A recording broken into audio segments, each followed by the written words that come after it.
Hola, ¿qué tal?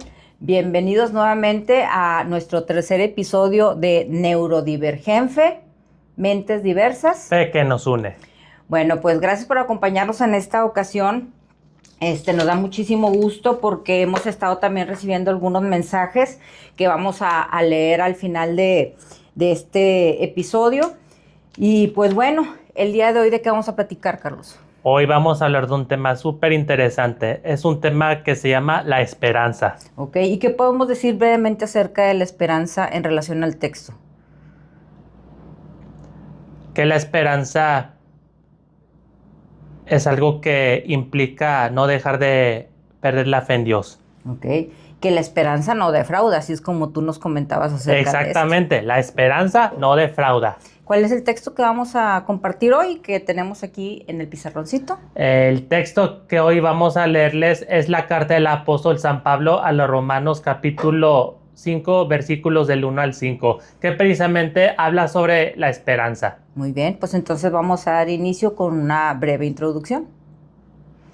En nuestra vida diaria, por un lado, pueden haber momentos tan difíciles y duros y luego llegamos al punto en que creemos que ya no hay esperanza y que todo está perdido. Y por el otro lado, pueden haber momentos iguales de complicados y duros. Sin embargo, creemos firmemente en que sí pueden haber esperanzas y una luz al final del túnel. Y eso es algo que muy a menudo suele pasar con los padres de hijos neurodivergentes cuando reciben el diagnóstico, ya sea de autismo, de síndrome de Down, de déficit de atención, etc. Al principio creen que no hay esperanzas de entrada porque no saben cómo tendrán que lidiar con la condición que sus hijos neurodivergentes tengan o qué clase de terapia o tratamiento deben recibir. Pero ya después de conseguir apoyo psicológico o educativo para sus hijos, los padres van teniendo poco a poco esa sensación de optimismo y esperanza respecto a la evolución del paulatino mejoramiento en el neurodesarrollo de sus hijos. Pero claro, esto no tiene que ver solamente con personas neurodivergentes, sino que la esperanza es un tema que nos atañe absolutamente a todos, porque hay circunstancias en la vida en donde de repente las cosas pueden salirse de nuestro control, y estamos en momentos complicados y entonces las cosas empiezan a ponerse difíciles y el panorama se ve pues bastante desalentador. Y pues bueno, hay otras ocasiones en las que quizá esos mismos problemas sí puedan tener solución, pero que no dependen de nosotros. Y entonces es precisamente en estos momentos donde debemos de conservar la esperanza. El problema es que dice uno, bueno, ¿y la esperanza dónde se compra o dónde la consigo? La esperanza pues es una de las virtudes teologales. Dice el Papa Francisco que es la más pequeña porque es la que está escondida. Entonces tenemos que buscar dentro de cada uno de nosotros esa luz que Dios ha puesto para que nosotros podamos conservar el saber esperar en Él. Él sabe lo que es mejor para nosotros y pues definitivamente si hay algo que le acompaña a la esperanza es la paciencia. Muy bien, y pues bueno, aquí vamos a empezar, Carlos y yo, a platicar un poquito acerca de la esperanza, de ya como más a título personal, y yo te preguntaría, ¿qué es para ti la esperanza? En resumidas cuentas, la esperanza implica siempre confiar en Dios. Ok, muy bien. ¿Y alguna vez has perdido la esperanza o en algunos momentos has sentido que es difícil tener esperanza?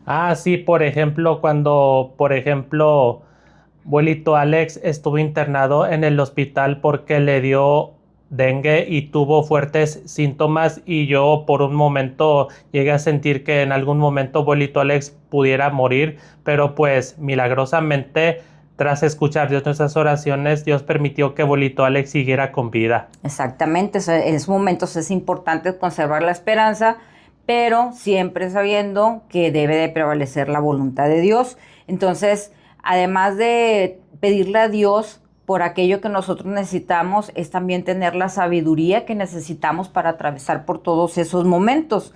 Y también quisiera preguntarte, ¿cómo se puede poner en práctica la esperanza? La esperanza se puede poner en práctica como, pues, haciendo un poco más de esfuerzo en la oración, siempre tratando de ser optimistas y en que siempre va a haber una luz al final del túnel. Ok, y no se trata solamente de ser optimista, sino realmente descansar completamente en la voluntad de Dios, porque pues no todo va a resultar quizá como nosotros lo estamos pidiendo, pero pues Dios sabe qué es lo que más nos conviene. Y yo creo que este tema de la esperanza lo tenemos muy practicado en estas últimas fechas con el tema del mundial, porque ese y sí, sí, Y sí, que era lo que reflejaba justamente la esperanza que nosotros teníamos en que México pudiera pasar, a pesar de que, ¿qué nos decía la historia? Pues que México no iba a pasar ¿de cuál juego? Del cuarto juego, ¿verdad? Del cuarto juego. Del cuarto juego. Entonces, todos estábamos de que, y sí, sí, eso es justamente la esperanza. Entonces, si somos capaces de poner la esperanza en cosas 100% humanas, yo creo que, pues con mucha mayor razón, poner la esperanza en Dios. Muy bien. Y luego lo que queríamos compartir con ustedes acerca de la esperanza es justamente el texto de la carta a los Romanos, que es el capítulo número 5, los versículos del 1 al 5. Carlos, si nos hace el favor de leerlo, nada más de manera así como pausadita. Muy bien. Por la fe, pues, hemos sido reordenados y estamos en paz con Dios por medio de Jesucristo nuestro Señor. Por Él hemos tenido acceso a un estado de gracia e incluso hacemos alarde de esperar la misma gloria de Dios. Al mismo tiempo nos sentimos seguros incluso en las tribulaciones, sabiendo que la prueba ejercita la paciencia, que la paciencia nos hace madurar y que la madurez aviva la esperanza, la cual no quedará frustrada, pues ya se nos ha dado el Espíritu Santo y por él el amor de Dios se va derramando en nuestros corazones. Ok, muy bien. Entonces, siempre que nosotros leemos alguna cita bíblica es importante contextualizar, porque como dicen por ahí, un texto sin contexto pues es puro pretexto, y entonces hacemos a veces decir a la Biblia cosas que realmente no está diciendo. Ahora, ¿cómo lo aplicamos nosotros en esto del tema de la esperanza? Entonces, Carlos, si nos quieres compartir un poco de contexto histórico acerca de este texto de la carta a los Romanos. Claro que sí. El apóstol San Pablo escribe su carta a los romanos aproximadamente en el año 57 después de Cristo, desde Corinto antes de su viaje a Roma.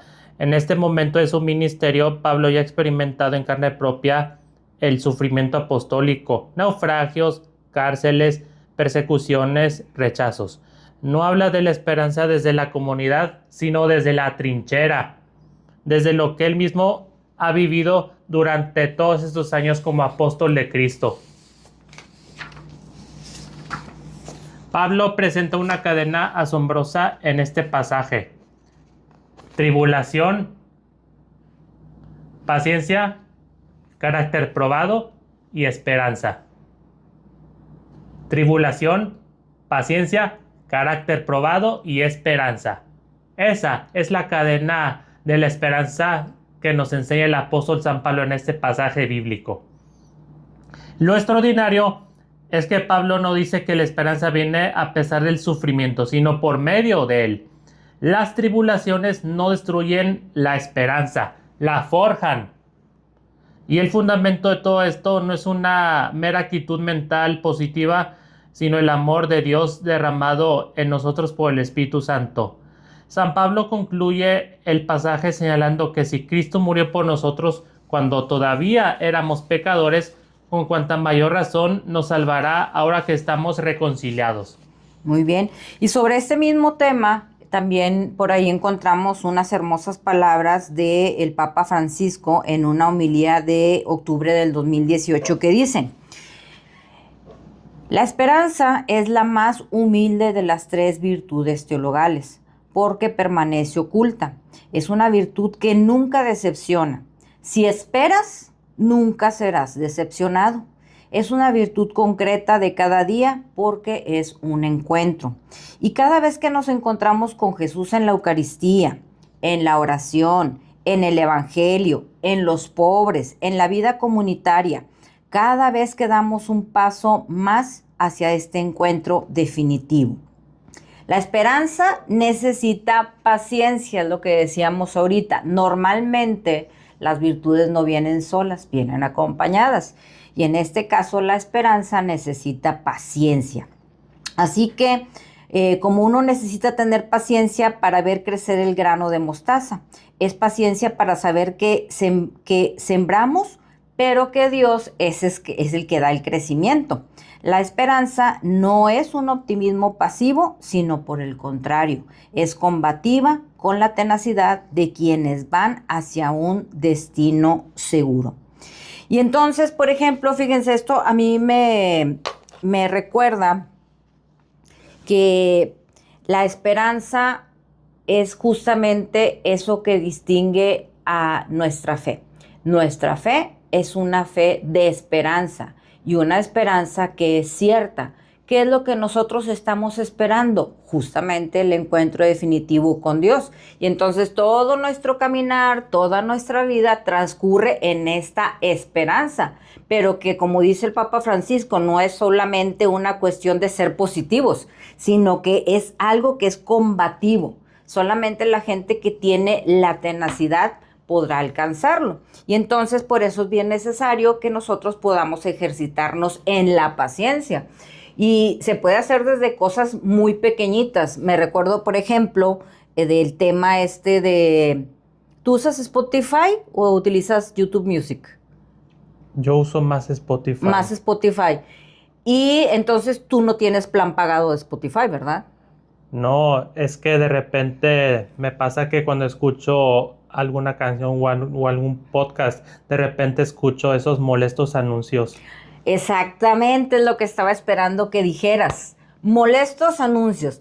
No tenemos paciencia ni para soportar que pasen 2 o 3 anuncios que duran 20 segundos. O sea, hasta en esas cosas tenemos que tener paciencia. ¿Por qué pago un plan? Pues porque a lo mejor puedo brincar muchas veces de canción, porque puedo elegir mejor lo que quiero escuchar, pero hay gente que paga nada más por no escuchar los comerciales. Entonces, ¿por qué? Pues como dice Carlos, ay, es algo bien molesto. Bueno, eso nos puede servir para ejercitarnos en la paciencia. Entonces, hay que ejercitarnos en las pequeñas cosas del día a día, porque pues en algún momento va a venir pues dificultades que van a requerir que estemos muy bien ejercitados en la paciencia. Podríamos decir que la enseñanza principal de este texto es que la esperanza cristiana no es optimismo, es certeza fundada en lo que Dios ya hizo. Entonces, como Jesús ya obró por nosotros la salvación, en eso en lo que nosotros confiamos. Entonces, es una esperanza cierta y es una esperanza también alegre. ¿Cómo podemos relacionar esto con la neurodivergencia, Carlos, por ejemplo? En perfiles como el TDAH, la dopamina funciona de una manera muy distinta, lo que a menudo dificulta la espera y genera frustración cuando los resultados no son inmediatos. El mensaje recuerda que el crecimiento requiere tiempo, usando la metáfora del grano de mostaza. Sembramos, pero es Dios quien da el crecimiento. Llevado al plano secular o psicológico, esto invita a soltar el control hiperenfocado sobre el resultado final y concentrarse solo en el paso actual, aliviando la ansiedad del saber si lo estoy haciendo bien. Y eso, como dice aquí con las personas de TDAH, le sucede también a las personas con autismo. Por ejemplo, para Carlos, algo que le ha causado mucha frustración durante su vida como estudiante, que hay que decirlo, Carlos es un muy buen estudiante, muy esforzado. Obviamente batalló 10 veces más que el resto de sus compañeros porque siempre fue a una escuela regular, porque podía, porque se pudo esforzar y se pudo, y la psicóloga nos decía que sí podía, y los maestros nos decían también que sí podía, a pesar de que Carlos fue no verbal hasta los 4 años. Entonces, Carlos creía, si yo estudio, si yo pongo atención en la clase, si yo hago mis tareas, tengo que sacar 10. ¿No? Pues no forzosamente. Entonces, le frustraba mucho y le sigue frustrando que el resultado final no vaya acorde con el esfuerzo que él realizó. Entonces, lo que habla aquí de la cuestión del hiperfoco. Está tan enfocado en la parte de hacer las cosas bien que entonces necesita que todo salga bien tal y como lo está pensando. Y me acuerdo que en primer semestre de la carrera, la única vez que has reprobado una materia. Sí, así es, yo reprobé. Fue la primera y única vez en toda La la única vez. carrera. No, y en tu vida nunca habías Y en reprobado mi una vida, materia. es cierto. Qué Siempre bueno que me lo recuerdas. matemáticas así como de panzazo, pero pasaba, porque no es el fuerte de Carlos ni tampoco el mío. Entonces, Exactamente. ni el de Valeria tampoco, nomás de su papá. Entonces, me acuerdo que sí fue una cosa de que afortunadamente hubo oportunidad de hacer una revisión y todo, y le faltaban de que puntitos, y bueno, panzó con 70, pero pues obviamente eso era el tema, o sea, pues como si yo hago y yo estudio y yo asisto y me porto bien, pues bueno, a veces sucede, hay que saber esperar. Y aquí quisiéramos, Carlos, que nos compartas alguna experiencia, algo que nos puedas decir que te ha pasado a ti en relación al tema de la esperanza. Claro que sí, será un enorme placer. En el año 2023, para ser exactos, en octubre del año 2023, cuando yo regresé del seminario de la Congregación del Santísimo Redentor o los Redentoristas en la Ciudad de México, pues llegué con una mentalidad diferente. Llegué con una, o mejor dicho, regresé con una mentalidad de iniciativa, ¿no? Regresé con la mentalidad de que me interesaba ahora más que nunca, pues, apoyar o ayudar a las personas que como yo tienen alguna neurocondición de vida. Entonces, ¿qué es lo que hice? Me puse a meter CVs a diferentes lugares que se especializan precisamente en la atención a las personas neurodivergentes como yo. Lo hice principalmente para tratar de aplicar al menos en puestos administrativos. ¿Y qué pasó?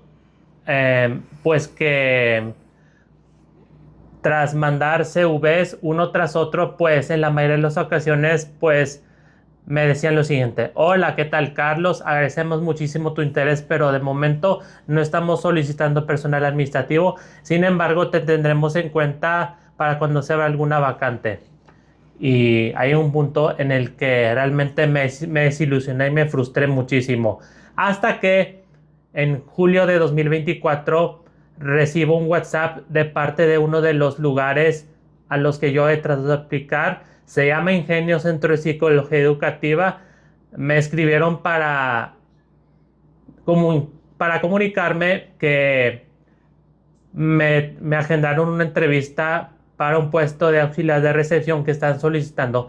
¿Qué hago? Contesto que estoy disponible, voy a la entrevista, les gusta mi perfil y me dan el puesto, y me quedé en el puesto de auxiliar de recepción, y ahí estuve yo 1 año y medio trabajando en Ingenio, y ahí me permitió, esa experiencia me permitió vivir en carne propia la inclusión laboral neurodivergente, ¿no? Y pues ahí es donde, a raíz de ese acontecimiento en mi vida, pues ahí sí yo me di cuenta que había esperanza, porque el Señor sabía perfectamente que yo nunca dejé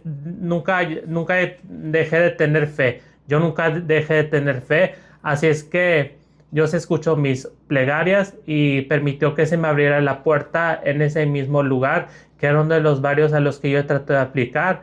Ahí es donde dije: siempre hay una esperanza, siempre hay una luz al final del túnel.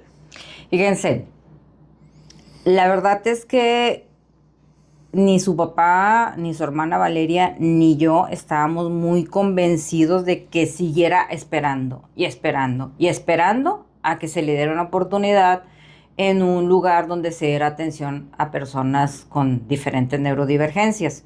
O sea, decíamos, es que donde sea, hoy Valeria consiguió a alguien que lo podía meter a Bodega Aurrerá o no me acuerdo dónde. O sea, se nos llegaron a presentar oportunidades porque nosotros veíamos que donde él quería, pues no se podía. Entonces, ciertamente nosotros en eso ya habíamos perdido la esperanza.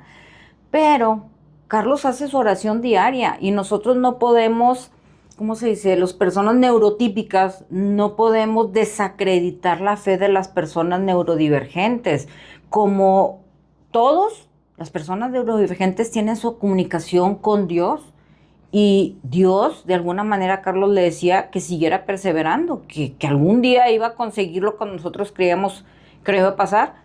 Y pues pasó. Y aparte, era un trabajo que tenía aquí a, ¿cuántos?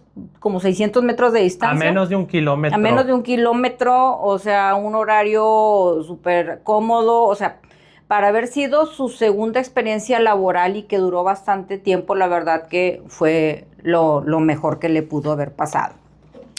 Pero bueno, esto que les digo respecto también de las personas neurodivergentes, en relación a esto de la esperanza, hay algo que por ahí se llama la falsa esperanza. Entonces vamos a ver algún mito o realidad acerca de esto. Por ejemplo, el prejuicio institucional. ¿Qué nos puedes decir de eso? Históricamente, el modelo médico ha visto las neurodivergencias como un conjunto de carencias.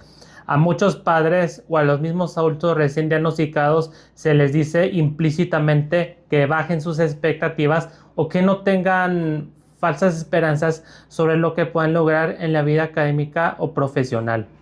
¿Y cuál es la realidad? Este es uno de los prejuicios más dañinos. La neurodivergencia es una diferencia en el cableado cerebral, no un límite para la autorrealización. Cuando se eliminan las barreras del entorno y se valida su forma de procesar el mundo, la capacidad de logro y la esperanza de estas personas florecen plenamente. Y eso es muy cierto. Yo recuerdo cuando fuimos con la primera psicóloga con la que llevamos a Carlos, habíamos ido a hacer primero pruebas de audición porque creíamos que no oía. Luego se le hicieron estudios de TAC, o sea, del cerebro, para ver cómo estaba de ahí. Y como clínicamente todo salía bien, entonces, pues de ahí ya nos fuimos con una psicóloga especialista. En el tiempo en el que Carlos fue diagnosticado, era muy raro que alguien te dijera, se llama autismo. Era muy, muy raro. Entonces, el neurólogo fue el que nos remitió con la psicóloga y cuando le hace su primera evaluación, pues obviamente te preguntan, pues que si hace esto, que si el otro, que si aquello. Y entonces para este momento Carlos tendría como 1 año y medio, más o menos, yo creo, que caminaba, me acuerdo. Y nos pudimos dar cuenta muy pronto porque gracias a Dios, Valeria, su hermana mayor, fue una niña muy precoz. Valeria hizo todo antes de tiempo, todo, todo, todo. O sea, una niña súper inteligente, súper viva, o sea, todo lo hizo antes de tiempo. Y entonces nosotros íbamos comparando, a ver, Valeria está de esto, el otro. Entonces, como que eso fue lo que nos alertó demasiado pronto de que algo estaba pasando con Carlos. Eso y pues obviamente Dios que nos ayudó a ir discerniendo los acontecimientos. Y entonces cuando ya terminó su evaluación, la psicóloga nos dijo que, pues, que era una condición que tenían 1 de cada 10 niños, así nos dijo, pero que dadas las circunstancias particulares de Carlos, pues la meta era lograr que hablara, iba a hablar algunas palabras, pero que difícilmente iba a poder integrarse a una educación pues regular. Y es justamente lo que leía Carlos ahorita, o sea, de que a veces desde la clínica, desde la ciencia, desde el conocimiento, te dicen, mira, pues esto es lo que se espera, que también se entiende que tampoco es como que te digan, ay, no, van a pasar todo esto, porque si no pasa, pues imagínate que vas y te le echas encima. Entonces, normalmente las expectativas tienden a ser bajas, pero en muchas ocasiones también son falsas expectativas.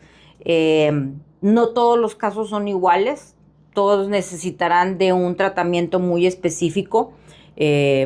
Entonces, pues en ese sentido, para nosotros, la esperanza es algo que nos ayudó siempre a tratar de, pues, de mantenernos con optimismo y con fe.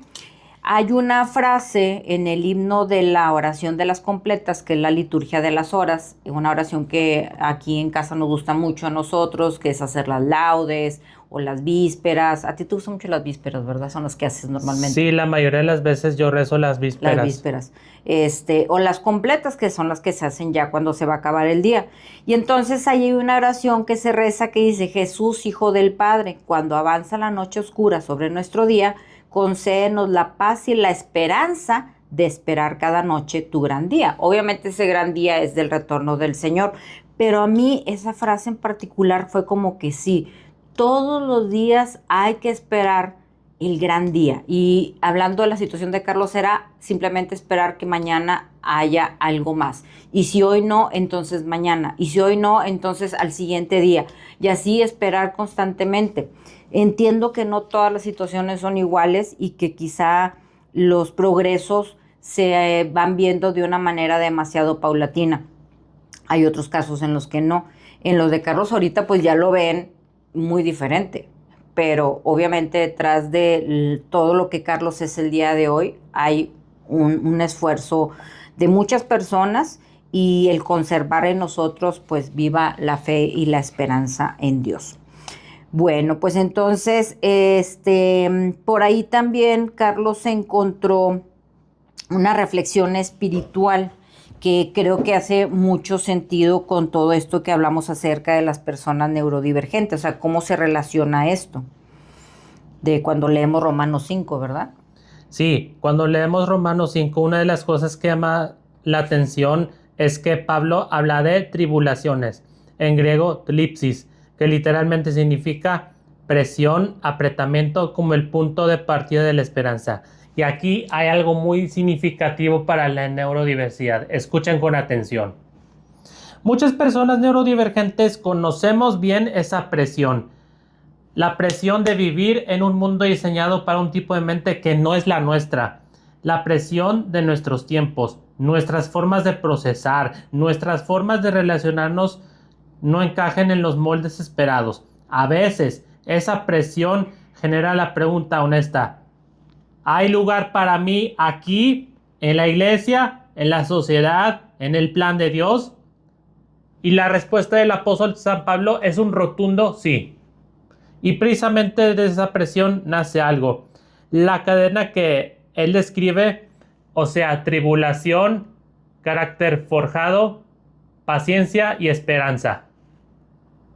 No es una cadena de derrota, sino que, como ya les habíamos dicho, es una cadena que forja.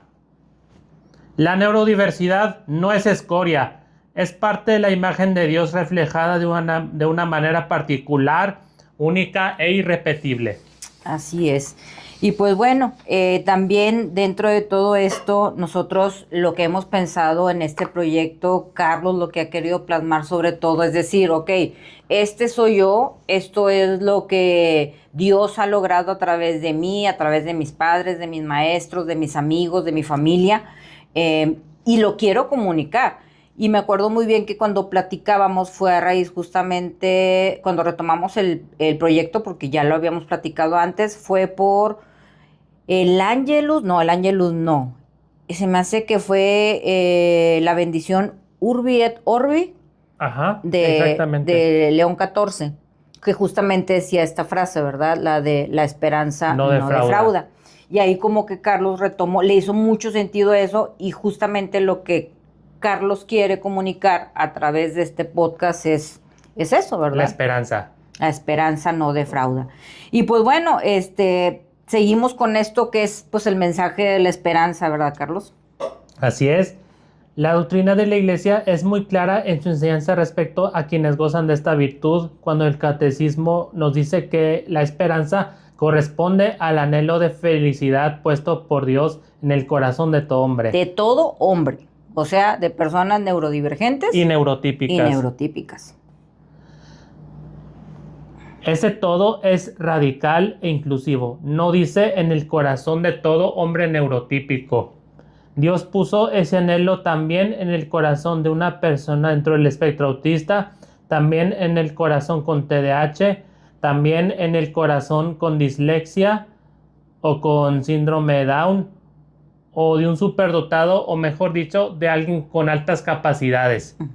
Y en el Espíritu Santo, que es quien derrama el amor en nuestros corazones, según Romanos 5:5, no necesita que mi neurología sea un mero estándar para habitar en mí y obrar a través de mí. Y entonces, pues obviamente en este sentido de lo que la iglesia nos enseña, pues es la iglesia la que está llamada a ser el espacio donde nadie sobre la tierra diga que no tiene quien le escuche, lo acoja o lo ame. Pero hay que recordar que la iglesia somos todos. Entonces nosotros somos los que, sobre todo los neurotípicos, estamos en esa obligación de ser solidarios con aquellos que en un momento determinado pueden sentir que no corresponden o que no tienen un lugar o espacio. La neurodiversidad le recuerda a la comunidad eclesial que la imagen de Dios es más amplia, más diversa y rica de lo que a veces imaginamos. La neurodiversidad no es un accidente que la iglesia debe tolerar, sino una expresión de la riqueza del Espíritu Santo en el cuerpo de Cristo.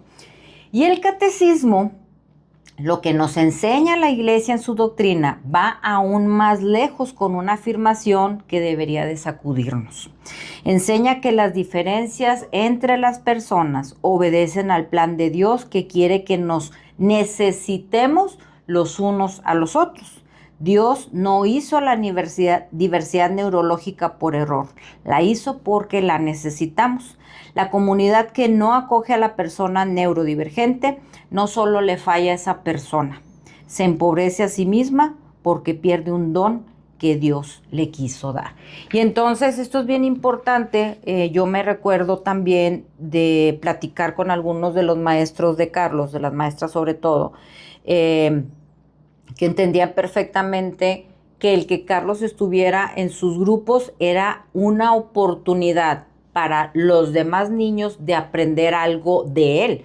Y no solamente aprender de él, sino de la vida, porque en la vida te vas a topar con diferentes situaciones, con muchas diversas maneras de entender el mundo, y pues qué mejor que desde niños podían aceptar los modos diversos pues que Dios ha puesto en el mundo. Y algo que era muy bonito, recuerdo, Carlos, cuando entró al kinder, a la primaria, que primero entró a tercero de kinder y lo pasaban a primero de primaria, pues era una escuela chiquita. Y conforme iba la escuela creciendo, ahí no era como que Carlos tenía que conocer a los nuevos, sino más bien los nuevos eran los que conocían a Carlos. O sea, Carlos ya formaba parte prácticamente de la identidad del Instituto Edinburgh, que fue donde estudió. Saludos a todos los del Instituto Edinburgh y siempre nuestro agradecimiento. Y entonces, pues, ahí era el que él estaba tan plenamente aceptado que pues los que venían eran los que tenían que adaptarse a que pues él ya formaba parte de la institución. Y eso a nosotros, la verdad es que siempre nos ayudó a conservar la esperanza de que iba a poder seguir pues saliendo adelante. Muy bien, y pues bueno, Carlos siempre quiere como dejarnos tarea, o sea, yo no sé por qué, yo doy clases y resulta que el que deja las tareas es él, pero bueno, ¿qué nos propones para esta semana, Carlos? Bueno, antes de concluir este episodio, quisiera proponer un compromiso muy interesante. Por un lado, para los padres de familia con hijos neurodivergentes, que les envíen algún mensaje motivacional y de esperanza a otros padres que también están atravesando la misma situación. Y por otro lado, para las familias sin hijos neurodivergentes o con hijos neurotípicos, que en lugar de juzgar a las familias con hijos neurodivergentes, se acerquen personalmente con estas y les pregunten en qué les pueden ayudar. Dar esa caridad social que ayude a que estas familias sin hijos neurodivergentes a que vayan desarrollando esa actitud de empatía y solidaridad, ya que muy a menudo las familias con hijos neurodivergentes tienden a ser objeto de burlas, discriminaciones y humillaciones. Muy bien, pues bueno, entonces es practicar esta solidaridad social, esta caridad social, pero las familias que tienen algún miembro pues neurodivergente, que apoyen a otras familias dándole pues acompañamiento, palabras de aliento, y a quienes no pasan por esta situación, pues también de alguna manera que tengan pues esta caridad social de ayudarnos, ¿verdad? Y miren, se me olvidó traerme mi tablet y ahí es donde tenemos todos los mensajes. Lo que voy a hacer es que los voy a agregar, van a aparecer ahí en pantalla. Ahorita de los que recuerdo, pues es el de Gaby Lisset, también nos mandó un mensaje por ahí Valeria. ¿Te recuerdas quién mandó mensaje en Instagram también?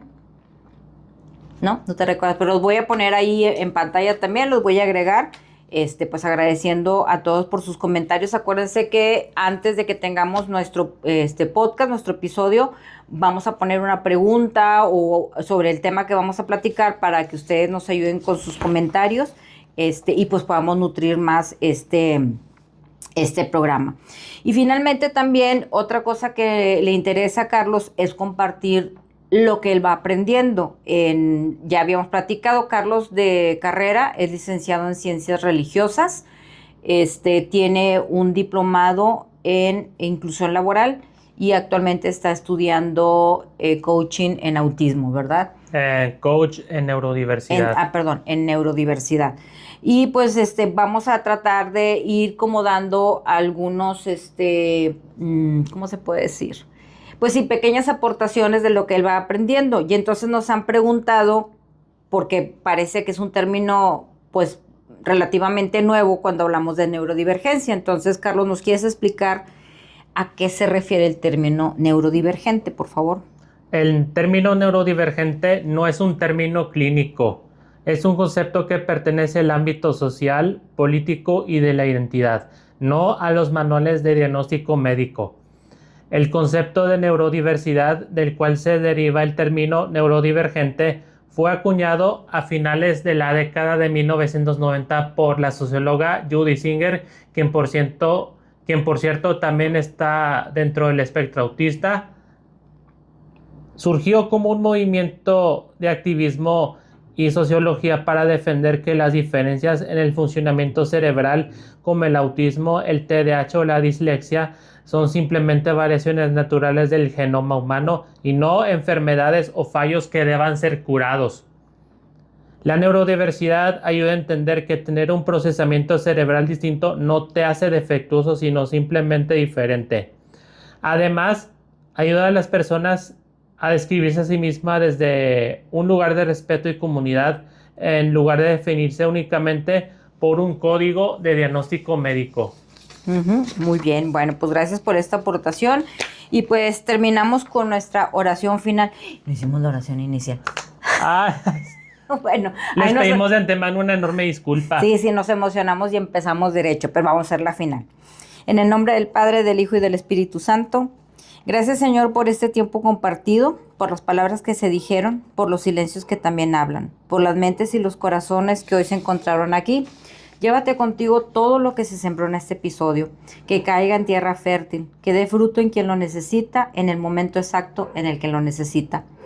Para los que nos escuchan hoy y se sienten solos en su diferencia, recuérdale, Señor, que tú los eligiste así, que su forma de ver el mundo es un don que el mundo necesita. Para los que cuidan, acompañan y aman a personas neurodivergentes, dales paciencia, creatividad y ternura. Que nunca dejen de maravillarse ante la persona que tienen enfrente. Y para todos nosotros, que sigamos caminando juntos con fe que incluye, con amor que no excluye, con esperanza que no se cansa. Y pues bueno, aquí nos vemos el próximo episodio. Que el Señor nos cuide en el camino. Esto fue un episodio más de Neurodivergente, Mentes Diversas. Fe que nos une. Bendiciones para todos. Les saluda entonces, se despide su amigo Carlos Garza y Carla Lara. Bendiciones a todos. Bendiciones. Bye. Bye.